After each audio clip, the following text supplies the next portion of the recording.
नमस्कार, जय हिंद। जीएम के स्टडी जीके यूट्यूब चैनल में आप सभी का स्वागत है। रोज़ हम आपके लिए जीके की प्रैक्टिस कराते हैं। आप भी प्रैक्टिस कीजिए और देखिए कितने प्रश्न सही होते हैं। चलो शुरू करते हैं। अभी तक आपने चैनल को सब्सक्राइब नहीं किया तो प्लीज़ सब्सक्राइब कर लें और प्लीज़ वीडियो को लाइक ज़रूर कीजिए। आज हम आपको भारतीय चित्रकला एवं मूर्तिकला के बारे में कुछ महत्वपूर्ण प्रश्न बताएंगे। ये जो प्रश्न है, भारत की जो चित्रकला थी उसके महान पारखी कौन थे और किसने किस चित्रकला का आविष्कार किया, और मूर्तिकला। तो भारतीय चित्रकला प्रागैतिहासिक काल से ही है, जब मानव गुफाओं की दीवारों पर चित्रकारी किया करता था।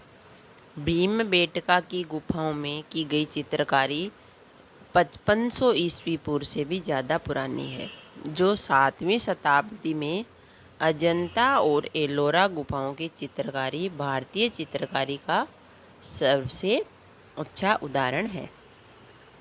तो दीवारों पर चित्रकारी करना भीमबेटका की गुफाओं में की गई चित्रकारी है।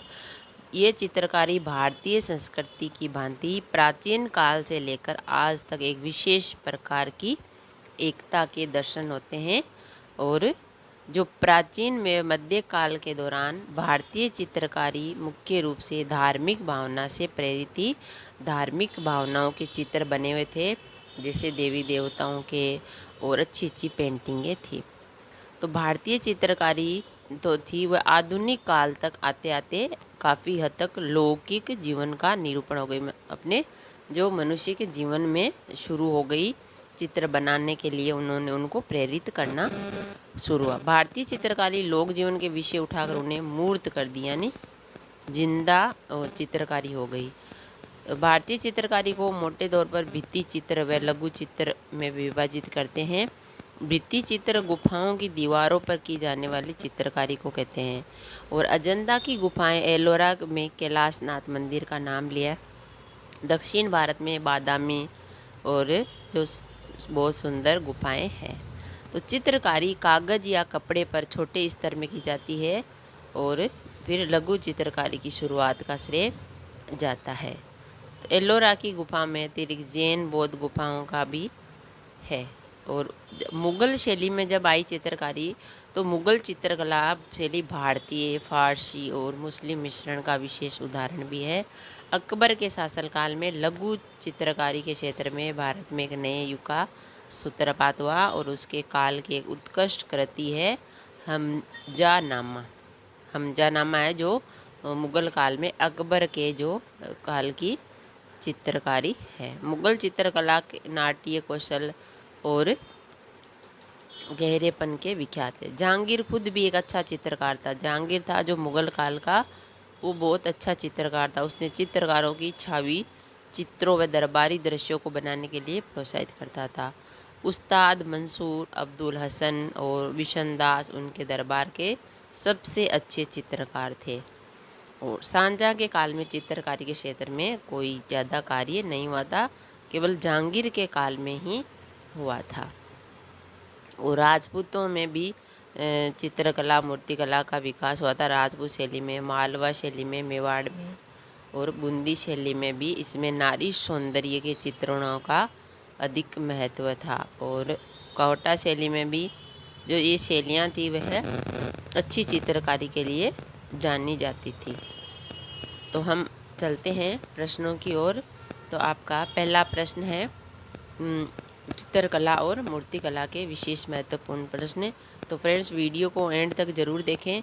ऐसे महत्वपूर्ण प्रश्न हैं वो हर प्रतियोगी परीक्षा में आते हैं, जैसे आरआरबी में, एसएससी, और जो ये आरएस का एग्ज़ाम होता है, आरटीएस का, यूपीपीसीएस का, आईएएस का, इन जो ये प्रतियोगी परीक्षाएं होती हैं उनमें ज़रूर पूछे जाते हैं। तो चलते हैं प्रश्न की ओर। आपका पहला प्रश्न है, केरल के राजा वर्मा प्रसिद्ध थे। केरल के राजा वर्मा किसके लिए प्रसिद्ध थे? केरल के राजा वर्मा प्रसिद्ध थे चित्रकार, एक चित्रकार थे। केरल के राजा वर्मा प्रसिद्ध थे चित्रकार के रूप में। आपका दूसरा प्रश्न है, चित्रकला की मुगल शैली का प्रारंभ किया था।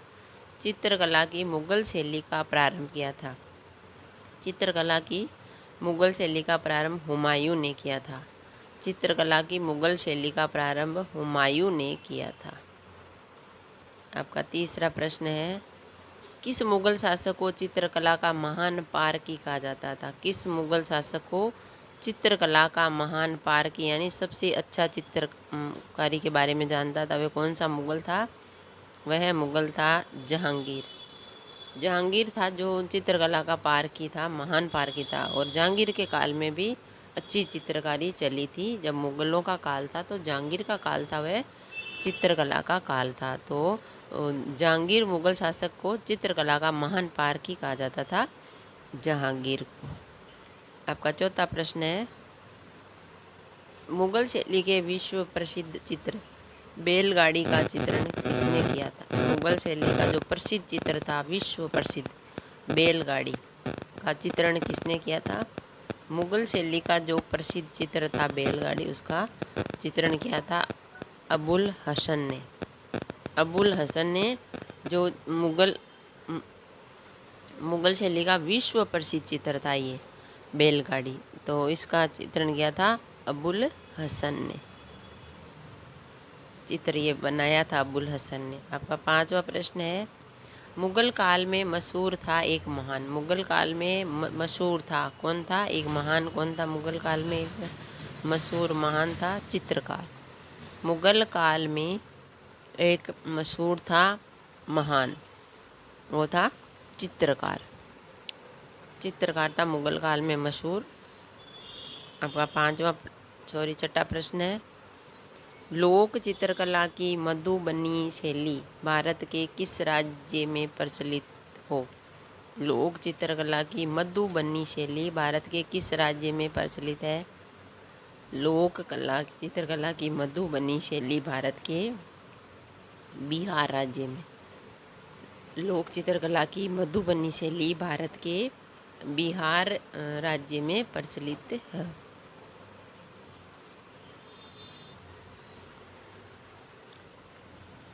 आपका सातवां प्रश्न है, अमृता शेरगिल किस रूप में प्रसिद्ध हुई? अमृता शेरगिल थी जो किस रूप में प्रसिद्ध हुई? अमृता शेरगिल हुई एक चित्रकार के रूप में। अमृता शेरगिल थी वो एक अच्छी चित्रकार थी। आपका आठवां प्रश्न है, लास्ट सपर एक प्रसिद्ध रिनेशंस चित्रकारी किसकी श्रेष्ठ करती है? लास्ट सपर एक प्रसिद्ध रिनेशंस चित्रकारी किसकी श्रेष्ठ करती है? लास्ट सपर एक प्रसिद्ध थी रिनेशंस चित्रकारी जो थी लियोनार्दो दा विंची की। लियोनार्दो दा विंची की थी लास्ट सपर एक प्रसिद्ध रिनेशंस चित्रकारी। आपका नौवां प्रश्न है, मोनालिसा का सुप्रसिद्ध चित्र बनाया था। मोनालिसा का सुप्रसिद्ध चित्र किसने बनाया था? मोनालिसा का सुप्रसिद्ध चित्र बनाया था लियोनार्दो दा विंची ने। लियोनार्दो दा विंची ने मोनालिसा का सुप्रसिद्ध चित्र बनाया था। आपका 10वां प्रश्न है, विश्वविख्यात चित्रकारी गुएर्निका। विश्वविख्यात चित्रकारी गुएर्निका किसकी कृति है? विश्वविख्यात चित्रकारी गुएर्निका है कृति है पिकासो की। विश्वविख्यात चित्रकारी गुएर्निका कृति है पिकासो की। आपका 11वां प्रश्न है, राजा रवि वर्मा कहाँ के महान चित्रकार थे? राजा रवि वर्मा कहाँ के महान चित्रकार थे? राजा रवि वर्मा केरल के महान चित्रकार थे। राजा रवि वर्मा केरल के महान चित्रकार थे। आपका 12वां प्रश्न है, जेमिनी राय ने कला के किस क्षेत्र में नाम कमाया? जेमिनी राय ने कला के किस क्षेत्र में अपना नाम कमाया था? जेमिनी राय ने चित्रकला के क्षेत्र। जेमिनी राय ने चित्रकला के क्षेत्र में अपना नाम कमाया था। आपका 13वां प्रश्न है, पश्चिम बंगाल में फर्शों पर चित्रकारी का कौन सा रूप प्रसिद्ध है? पश्चिम बंगाल में फर्शों पर यानी फर्श पर आंगन पर जो चित्रकारी का कौन सा रूप प्रसिद्ध है? तो पश्चिम बंगाल में फर्शों पर चित्रकारी का अल्पना। अल्पना जो रूप है वो प्रसिद्ध है पश्चिम बंगाल में फर्शों पर चित्रकारी का।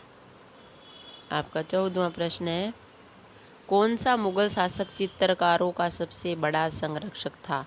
कौन सा मुगल शासक चित्रकारों का सबसे बड़ा संरक्षक था? जहांगीर। जहांगीर था जो चित्रकारों का सबसे बड़ा संरक्षक था, जहांगीर। आपका 15वां प्रश्न है, बनी ठनी किस चित्र शैली से संबंधित है? बनी ठनी किस चित्र शैली से संबंधित है?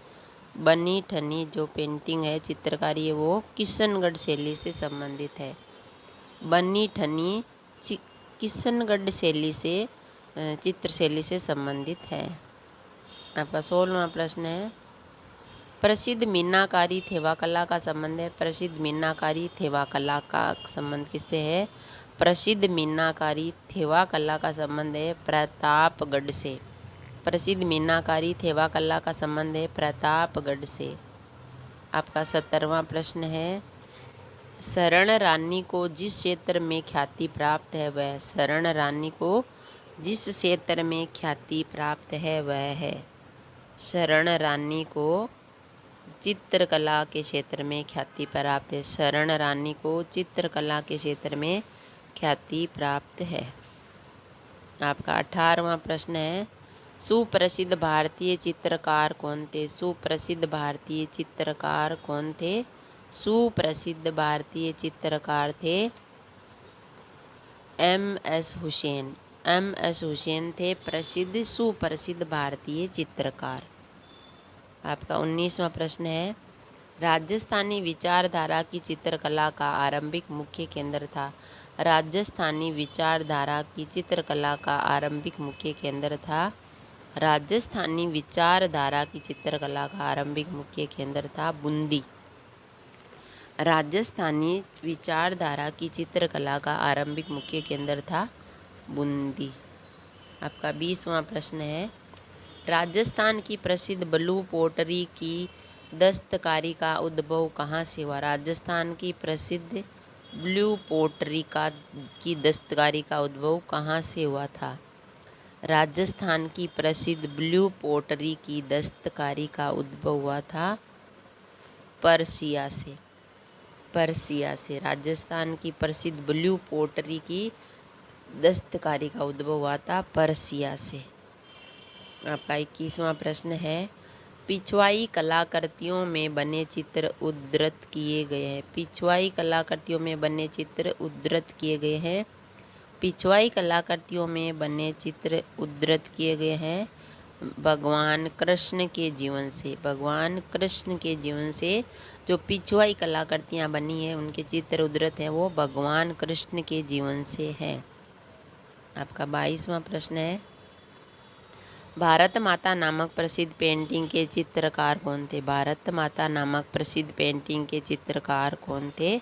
भारत माता नामक प्रसिद्ध पेंटिंग के चित्रकार थे अवनींद्रनाथ टैगोर। अवनींद्रनाथ टैगोर भारत माता नामक प्रसिद्ध पेंटिंग के चित्रकार थे अवनींद्रनाथ टैगोर। आपका 23वां प्रश्न है, मोनालिसा क्या है? मोनालिसा क्या है? मोनालिसा है एक चित्र। मोनालिसा एक चित्र है। आपका 24वां प्रश्न है, मशहूर पेंटिंग हंस दमयंती के चित्रकार कौन थे? मशहूर पेंटिंग हंस दमयंती के चित्रकार कौन थे? मशहूर पेंटिंग हंस दमयंती के चित्रकार थे राजा रवि वर्मा। राजा रवि वर्मा थे जो मशहूर पेंटिंग हंस दमयंती के चित्रकार थे। आपका 25वां प्रश्न है, भीमबेटका किसके लिए प्रसिद्ध है? भीमबेटका किसके लिए प्रसिद्ध है? भीमबेटका गुफाओं के शैल चित्रों के लिए प्रसिद्ध है। भीमबेटका गुफाओं के शैल चित्रों के लिए प्रसिद्ध है। तो फ्रेंड्स, हमने जाने जो चित्रकला है, मूर्तिकला है भारत की, उनके बारे में ये महत्वपूर्ण प्रश्न और ऐसे प्रश्न हर प्रतियोगी परीक्षा में पूछे जाते हैं। और आप और भी राष्ट्रीय दिवस, अंतर्राष्ट्रीय दिवस, जनरल नॉलेज के प्रश्न और विभिन्न प्रतियोगी परीक्षाओं के प्रश्न और मंथ के महत्वपूर्ण दिवस आदि की जानकारी के लिए चैनल को सब्सक्राइब करें। थैंक यू, धन्यवाद।